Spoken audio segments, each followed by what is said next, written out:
Christophe Deloire, je reviens à tous ces journalistes qui sont tués dans le monde entier, notamment au Mexique où ça a été une hécatombe épouvantable depuis 15 ans en particulier. 9 fois sur 10, il n'y a aucun coupable, aucune interpellation, aucune condamnation. On ne cherche pas les tueurs de journalistes. C'est là qu'est le scandale et c'est là qu'est le rôle de cette journée mondiale du 2 novembre. C'est que c'est comme un encouragement à tous ceux qui assassinent les journalistes que d'avoir un tel taux d'impunité. Vous parliez du Mexique.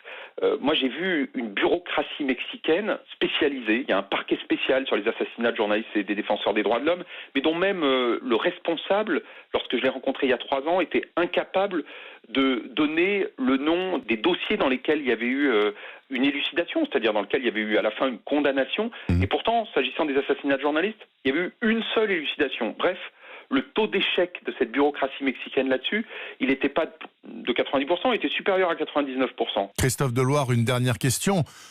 Ça va changer quoi, cette journée de la fin de l'impunité ? C'est un appel aux consciences générales et aux gens qui s'intéressent à la presse parce qu'ils en ont besoin pour s'informer, tout simplement, de leur dire soyez bien conscients que les gars qui vous donnent votre journal tous les matins risquent leur peau dans plein de pays du monde. C'est juste un appel à la conscience. Non, c'est plus que ça. Il ne faut pas voir que ce symbolique et cet appel au grand public.